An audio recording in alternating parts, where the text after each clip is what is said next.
इस समय संतों ने, ऋषि मुनि महात्माओं ने परमात्मा के चरित्र का जब लेखन किया शास्त्रों में, वेदों में, तो भगवान को ये लगा कि जो व्यक्ति जो कुछ लिखता है या जो कुछ करता है उसमें उसका स्वार्थ भी जोड़ देता है, और इसलिए भगवान को ऐसा लगा कि कोई ऐसा निस्वार्थ इनके लिए ज्ञान देना चाहिए जीवात्मा को, जिससे इनकी बुद्धि ऐसी हो कि इधर उधर के भटकाव में ना आए। आप एक लोटा जल चढ़ाने जाओगे, दूसरा व्यक्ति कहेगा कोई मतलब नहीं, जब तक कि दो लोटा एक के ऊपर एक ना रहे। कोई कहेगा बेलपत्ती ऐसी चढ़ाए तुमने, ऐसे नहीं चढ़ाए, कोई मतलब नहीं, इसलिए तो तुम्हारी इच्छा पूरी नहीं होती। ये जितने प्रकार के प्रपंच हैं, इनको दूर करने के लिए भगवान ने गीता का ज्ञान दिया है। इधर मुंह करके मत बैठना, अशुभ हो जाएगा।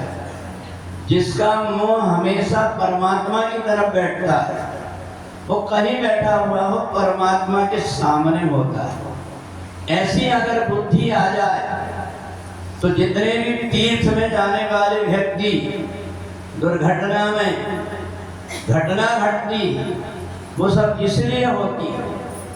एक व्यक्ति ने अगर प्रसाद देने लगा तो ऐसी भीड़ लगा करके नीचे गिरा देंगे, कोई मर रहा है, गिर रहा है, उससे कोई मतलब नहीं। हर जगह सुनते हैं इदम खलविदम ब्रह्म, सबके अंदर परमात्मा बैठा हुआ है। ये जितनी मूर्तियां दिखाई दे रही है, ये मूर्तियां सब हमारे जैसे ही कोई कलाकार ने बनाया है, पर ये जो मूर्तियां जो दिख रही है बैठी है, ये किसने बनाया? वो परमात्मा ने बनाया। ये ज्ञान भूल जाते हैं। कोई भी व्यक्ति जब चलता है, किसी को पैर मारते हुए, किसी का सामान गिराते हुए, वो अपने आप में खोया रहता है, उसको किसी से कोई मतलब नहीं है। इसलिए भगवान ने ज्ञान का उपदेश देने के लिए ये गीता दिया। गीता के ज्ञान में भगवान ने उच्च प्रकार का भी और सामान्य प्रकार का दोनों ज्ञान दिया। भगवान राम ने देखा, ये संत मुनि महात्मा सोचते हैं कि वेद शास्त्र के ज्ञान के बिना परमात्मा को भक्ति करना बेकार है। भगवान ने सब ज्ञानियों को छोड़ करके सबरी के यहाँ जाकर के बेर खाने लगे। महात्माओं ने देखा, बताओ इतने अच्छे अच्छे फल हम रखे थे, और ये देखो जाकर के बेर खा रहे।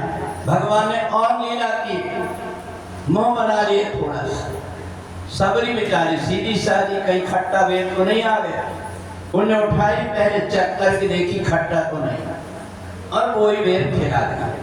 संतों को देख करके लगो, हम तो बड़ा वेद मंत्र बोलते, नाभ्या आसीद अंतरिक्षगुम, हम तो बहुत बोलते हैं, ये परमात्मा देखो। भोजन बनाते हैं, अपने बेटा बेटे को छीने नहीं देते, छीना भगवान का भोग लगाना। परमात्मा इतनी सरल रूप में भक्तों से जुड़ते हैं, जैसा परिवार का सदस्य रहता है। ऐसे तुम जुड़ करके तो देखो, भगवान कहते करो सदा तिनकी रखवाली, जिम्मे बालक राखे महतारी। छोटा बालक कहता है माँ कुछ भी कर रही है, लौट लौट के देखते रहते, देखती है कि नहीं? बड़ा हो जाता है तो फिर चिंता करती। भगवान सोचते ही बड़ा ज्ञानी बन गया, बड़ा पूजा पाठ करने लगा, बड़ा वेद मंत्र जानने लगा, जा भैया तू चल। और जब वो गिरता है तब उसको पता लगता है कि मेरे से कहीं भूल हो। ज्ञानी व्यक्ति परमात्मा से दूर चले जाता है। और एक बात और है, ज्ञानी व्यक्ति को परमात्मा के पास जाने के लिए सीढ़ी बनाना पड़ता है, गिरा तो चकनाचूर हो जाता है। परंतु जो भक्त होता है उसको चढ़ करके नहीं जाना पड़ता, उतर करके भगवान को आना पड़ता उसको। तो इसलिए गीता में सीधा और सरल अगर व्यक्ति बन जाए तो उसका जीवन सार्थक हो जाए। परंतु आपको कितना भी ज्ञान का उपदेश दें, आप सुन तो लोगे पर करने वाले नहीं। अगर मैं आपको कहूँ, गीता में भगवान ने निर्गुण और सगुण दोनों रूप दिया है। पूजा में भगवान ने षोडशोपचार पूजन भी और मानसिक पूजन भी। अगर इतनी भीड़ में हम ये कहें कि मूर्ति रखने की जगह नहीं, जरा षोडशोपचार पूजन करो जरा, मानसिक रूप से कितने लोग पूजन करते हैं? नहीं कर पाएंगे। आप भले सुन लें। तो इसलिए भगवान ने बार बार अध्याय में बताया कि निर्गुण और सगुण दोनों में सगुण इसलिए प्रिय है हम उसको देख सकते हैं।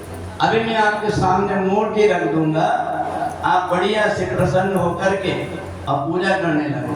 अब अगर मूर्ति नहीं है, आंख बंद करके आप होकर इधर उधर डोलते रहो, एकाग्र नहीं हो पाओगे। मूर्ति रहेगी तो कर लोगे। सगुण में और निर्गुण में यही अंतर है। अच्छा ये बताओ, संसार में का निर्गुण परमात्मा को मानने वाले नहीं है कि नहीं? जो निर्गुण निराकार परमात्मा ब्रह्म ज्ञानी, राधा स्वामी, कबीर पंथी, दूसरे भी जितने धर्म के लोग, वो तो कहते हैं मूर्ति की तरफ देखना हराम, मूर्ति की तरफ देखना भी नहीं। अब ये बताओ, सब प्रकार के मुंडे मुंडे मते भिन्ना है, इसलिए परमात्मा कहते हैं। अच्छा आप ये बताओ, परमात्मा का आकार कैसा है? मनु शत्रुघ्न यही तो कहा था, हम आपको देखना चाहते हैं। भगवान ने कहा कि तुम्हारी आंख में कौन सा रूप बसा हुआ है, वही रूप में मैं आऊंगा। अगर मैं दूसरे रूप में आऊंगा तो तुम पहचानोगे कैसे? तो इसलिए पहले हमें परमात्मा के रूप का अपने अंदर आकार बनाना पड़ता है, जब जाकर के परमात्मा है। और आप तो महायोगेश्वर भगवान, योग योगेश्वर भगवान भोलेनाथ के दरबार रामेश्वर में विराजमान। जितने भी देवता बढ़िया बढ़िया, एक से एक बढ़िया से स्फटिक और नग सब पहने हुए।